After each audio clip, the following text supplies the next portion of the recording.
안녕하세요. 찐테크TV입니다. 오늘 다룰 주제는 오큐젠입니다. 오큐젠은 임상실험 단계의 제약회사로 실명과 관련된 질병치료제를 개발 중인 바이오테크 기업입니다. 최근에 시장의 주목을 받게 되었는데 코백신이라는 새로운 코로나19 백신 개발에 뛰어들었기 때문입니다. 미국 투자자들뿐만 아니라 우리나라의 서학개미들도 오큐젠에 많은 관심을 보였습니다. 4월 8일부터 5월 7일까지 1개월간 국내 투자자들의 미국 투자 중 매수 결제 규모에서 20위, 매도 결제 규모에서 11위를 기록했습니다. 오큐젠의 최근 1년 주가 흐름을 살펴보겠습니다. 2020년에는 주가에 큰 움직임이 없다가 2020년 말부터 주가가 급등하면서 변동성 역시 크게 증가한 것을 확인할 수 있습니다. 도대체 2020년 말에 무슨 일이 있었던 걸까요? 최근 나온 오큐젠의 주가 상승은 크게 세 가지 시기로 구분지을 수 있습니다. 1기는 2020년 12월 말을 기점으로, 2기는 2021년 2월을 기점으로, 3기는 2021년 4월을 기점으로 한 구간들입니다. 그렇다면 오큐젠 주가 상승의 시작은 언제일까요? 바로 2020년 12월 22일로 볼 수 있습니다. 이날 오큐젠은 인도의 바라트 바이오테크와 미국 시장을 대상으로 코로나19 백신인 코백신의 공동 개발에 착수했다는 소식을 밝혔습니다.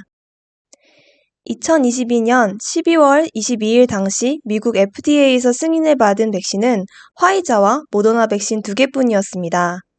그리고 세 번째로 승인되었던 존슨앤존슨의 백신은 2021년 2월 28일에야 승인을 받았죠. 결국 그 당시에는 사용할 수 있는 백신의 종류가 적었고 그에 따라 코백신 개발 소식에 대한 기대감이 상당히 높아졌다고 볼 수 있습니다. 제2기의 시작은 2021년 2월 2일 오큐젠과 바라트 바이오테크가 코백신에 대한 최종 계약을 체결했다는 발표로 볼 수 있습니다. 이날 오큐젠의 주가는 전일 대비 플러스 80.11% 상승 마감하며 그 기대감은 2월 8일까지 이어졌습니다. 그리고 그 기간 동안 오큐젠의 주가는 플러스 773.5% 상승하는 기염을 토했습니다. 제3기의 시작은 2021년 4월 21일에 있었던 코백신의 임상 3상 중간 결과 발표였습니다. 2021년 4월 20일에서 5월 3일까지의 상승률은 2기보다는 극적이지 않았지만 그래도 플러스 184.1% 상승이라는 높은 상승률을 기록하였습니다. 그렇다면 코백신이 도대체 무엇이길래 투자자들의 관심을 받게 되었을까요? 먼저 코백신 개발과 관련한 주요 타임라인을 살펴보겠습니다. 코백신이 세상에 처음 주목을 받은 것은 2020년 6월 30일 인도 최초로 인도 국내 백신 후보로 선정되었다는 소식 때문이었습니다. 그리고 2020년 10월 23일 코백신의 개발사인 바라트 바이오테크는 코백신에 관심을 보인 10개국 이상과 논의하고 있다고 발표했죠.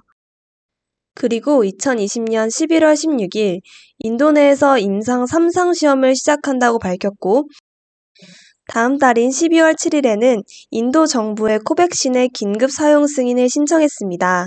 여기까지는 인도에서 자체 백신 개발이 가속화되고 있다 정도의 느낌이었습니다. 2020년 12월 22일 미국의 오큐젠이 바라트 바이오테크와 제휴하여 미국 시장용 백신을 개발하겠다고 선언하면서 투자자들의 관심은 오큐젠에 집중되기 시작했습니다. 그 이후 오큐젠의 주가는 코백신과 관련한 소식이 나올 때마다 크게 급등하는 등 변동성이 확대되었습니다. 2021년 3월 3일에는 바라트 바이오테크에서 임상 3상 중간 결과를 발표하였는데 발표 내용은 2차 접종에서 코로나19 비증상자에 대해 82% 효과가 있고 영국발 변종 바이러스에 대해서도 효과가 있다고 발표하면서 오큐젠은 재차 주목을 받았고 2021년 4월 21일에는 코백신에 대한 2차 중간 발표를 진행하며 또다시 투자자들의 관심을 끌어모았습니다. 그렇다면 코백신이 도대체 무엇이길래 이렇게 뜨거운 반응을 보였던 걸까요? 우선 오큐젠 측에서 밝히고 있는 현재 상용화된 타사 백신들과 코백신의 차이점입니다. 그리고 오큐젠 측에서 밝히고 있는 현재 상용화된 다른 코로나19 백신 기술과 비교한 코백신의 기술적 측면의 장점입니다. mRNA 방식이나 바이러스 벡터 방식과 대비하여 항체 중화 반응과 여러 바이러스 항원에 대한 세포 반응, 효능 측면에서 더 특출난 효과를 보이며 mRNA 방식 대비 보관의 용이성 및 다중 바이러스 항원이라는 장점과 바이러스 벡터 방식과 비교하면 다중 바이러스 항원이라는 장점을 가지고 있습니다.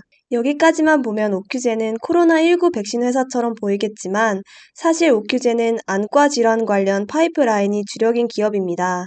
다만 OCU400, OCU410, OCU200과 같은 기존 파이프라인은 아직 임상실험 전입니다. OCU400이 올해 중 임상 1상 및 2A상 돌입 예정이며 OCU410과 OCU200은 내년에 임상 1상 및 2A상 돌입 예정이라고 오큐젠 측에서 밝히고 있습니다. 따라서 가장 빠르게 상용화가 예상되는 코백신에 투자자들의 관심이 집중되고 있는 상황입니다. 보통 컨퍼런스 콜에서 향후 회사의 방향에 대한 언급을 많이 하는데요. 오큐젠도 2020년 연가 실적 발표와 컨퍼런스 콜에서 다음과 같은 내용을 언급했습니다. 우선 2020년 연간 컨퍼런스 콜에서는 코백신에 대한 중간 결과를 발표하였고 미국 규제당국과 긴급 사용 승인에 대해 논의 중이라 밝혔습니다. 이외에도 기존 파이프라인에 대한 경과가 어떻게 진행되고 있는지도 밝혔죠. 2021년 5월 7일에 있었던 1Q 실적 컨퍼런스 콜에서도 비슷한 취지의 내용을 밝혔습니다. 특이한 점은 코백신의 마스터 파일을 FDA에 제출했다고 밝히며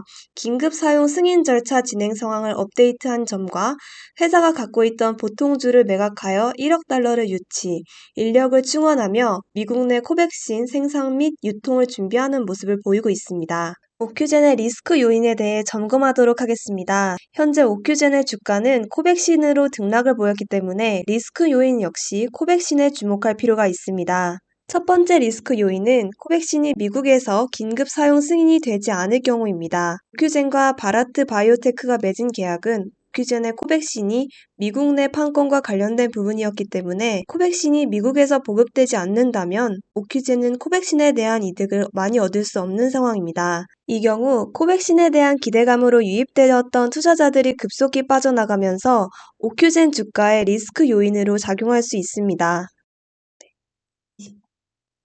두 번째 리스크는 미국 내 코로나 백신 접종률입니다. 백신 접종률이 높지 않을 때는 긴급 사용 승인 등을 통해 빠른 접종이 가능하도록 하지만 접종률이 100%에 가까울수록 긴급 사용 승인 가능성이 낮아지게 됩니다. 그리고 승인을 받았다 하더라도 코백신 접종 수가 현저히 적을 경우 당초 기대보다 높은 수익이 발생하지 않을 수 있습니다. 이러한 점은 분명 오큐젠에 있어 리스크 요인으로 보여집니다. 세 번째 리스크는 바로 공매도 리스크입니다. 핀텔에 따르면 오큐젠의 공매도 비율은 4월 12일 10% 초반까지 낮아졌다가 5월 11일 기준 32.05%까지 올라간 상황입니다. 공매도가 나온다고 반드시 주가 하락으로 이어지는 것은 아니지만 공매대의 증가는 오큐젠의 주가를 하락세로 보고 있는 투자자가 그만큼 증가한다는 의미로 해석될 수 있기 때문에 리스크 요인으로 보여집니다. 지금까지 오큐젠이 왜 주목을 받고 있고 투자 포인트가 무엇이며 리스크 요인은 어떤 것이 있는지 간단히 살펴보았습니다. 마지막으로 오큐젠의 향후 실적 전망을 살펴보면 2021년에서 2022년까지 매출액 및 이익 부분이 크게 증가할 것으로 예상하고 있습니다. 다만 이 부분은 어디까지나 현 시점에서의 전망이고 코백신 등 파이프라인의 진행 경과에 따라 달라질 수 있기 때문에 관련 소식에 관심을 갖고 지켜볼 필요가 있겠습니다. 지금까지 찐테크TV였습니다. 여러분의 성공 투자를 기원합니다.